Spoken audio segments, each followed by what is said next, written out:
வாங்க நம்ம ராஜேஸ்வா விழாக்கில் இன்றைக்கி என்ன பார்க்க போகிறோம்னா, இன்றைக்கி காலையில் சமையல்லாம் முடிஞ்சிட்டு சாம்பார் வச்சு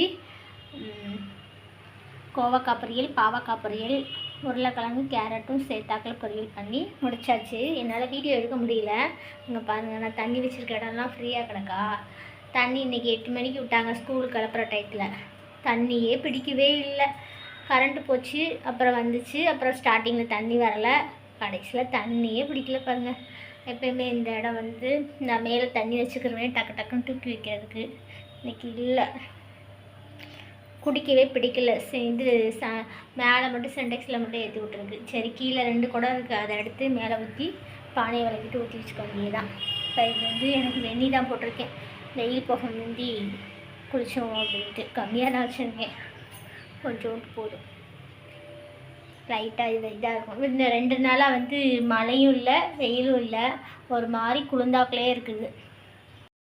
இப்படி மழையும் இல்லாமல் வெயில் இல்லாமல் இப்படி இருந்துச்சுனாலே வேலையை பார்க்க முடிய மாட்டேங்கி. ஒரு மாதிரி குளிர்ந்தாக்கிலே இருக்கா, வேலை ஓடவே மாட்டேங்கி. இப்படி வெந்நி வச்சு குளிக்க வேண்டியதாக இருக்குது, இல்லைன்னா பச்சை தண்ணியில் குளிச்சிடலாம். இப்படி பளிச்சுன்றது. இந்த மணி பிளான்ட் வந்து எங்கள் வீட்டில் வளரவே மாட்டேங்கி, இதே சைஸ்லேயே நிற்கிது. நான் வாங்கிட்டு வந்து வச்சு பங்குனியோட 1 வருஷம் ஆகுது. பங்குனி வர்றதுக்கு இன்னும் 3 மாதமாக 2 மாதமாக தான் இருக்குது. 1 வருஷம் ஆகுது. இதே சைஸில் வாங்கிட்டு வந்தேன், இதே சைஸில் தான் இருக்குது. அப்புறம் நம்மளோட சேனலை வந்து எல்லோரும் வீடியோ மட்டும் ஸ்கிப் பண்ணாமல் பாருங்கள். ஏன்னா ஸ்கிப் பண்ணாமல் பார்த்தீங்கன்னா தான் எனக்கு வாட்ச் டைம் கூடணும், இல்லைன்னா அப்படியே தான் இருக்கிற மாதிரி இருக்குது. ஆனால் நமக்கு யூடியூப் சேனல்காரங்க வந்து என்னோடய வீடியோ வந்து 50,000 பேருக்கு கொண்டு போகிறாங்க. ஆனால் பார்க்குறவங்க என்னவோ கம்மியாக தான் இருக்காங்க.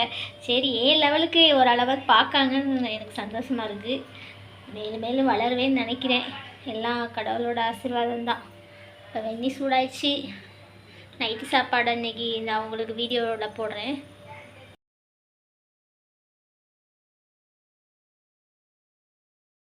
பாருங்க, பாத்திரம் ஒரு சமைக்கு இருக்குது. பாத்திரம் ஃபுல்லாக தேய்க்கணும்.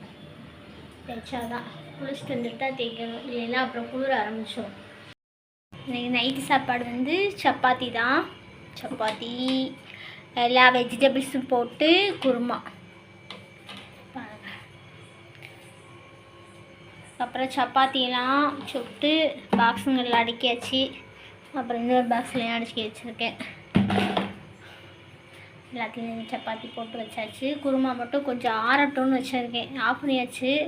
எப்படி சூட்டோடு ஊற்றணும்னு வச்சுக்கோங்களேன், அந்த பாக்ஸு டோப்புன்னு மூடி ஓப்பன் ஆகிடும். அதனால் லைட்டாக நல்லா ஆறட்டும். நல்லா 8 தான் மணி ஆகுது. பாப்பா ஸ்கூலில் விட்டு வந்தோடனே யூனிஃபார்ம்லாம் துவைச்சி போட்டாச்சு. காயப்படலை, துவைச்சாச்சு. இந்த சப்பாத்தி எல்லாம் இல்லைன்னா வந்துட்டாங்கன்னா நம்ம அவசரமாக செய்யணுன்ட்டு துணியை காயப்படுறதுக்கு வச்சுருக்கேன். குருமாவும் சப்பாத்தியும் ரெடி பண்ணி வச்சாச்சு. இந்த பையில் எடுத்து வச்சிட வேண்டியதுதான்.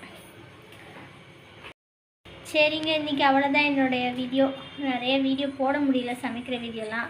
இன்றைக்கி நான் மாங்காய் பச்சடி செஞ்சேன். இந்த சீனியெல்லாம் போட்டு செய்வோம்ல, அந்த பச்சடி செஞ்சுருந்தேன். என் மகள் ஸ்கூலுக்கு கொண்டு போயிருந்தால, எல்லோரும் சாப்பிட்டுட்டு உங்கள் அம்மாட்ட திரும்ப செஞ்சு இன்னும் கொஞ்சம் கொண்டு வா அப்படின்னு சொல்லியிருக்காங்களாம். அது டேஸ்ட்டாக இருக்கும், சாப்பிட்றதுக்கு இனிப்பும் பிடிக்குமா. அதனால் பிள்ளைங்க திரும்ப திரும்ப சாப்பிடுவாங்க. அதிகமாக எதுவுமே சாப்பிடக்கூடாது. அதனால் இது கொஞ்சம் கொஞ்சம் சாப்பிட்டாச்சு, முடிஞ்சிச்சு. சரிங்க, நீ அடுத்த வீடியோவில் பார்ப்போம். ஓகே, பாய்.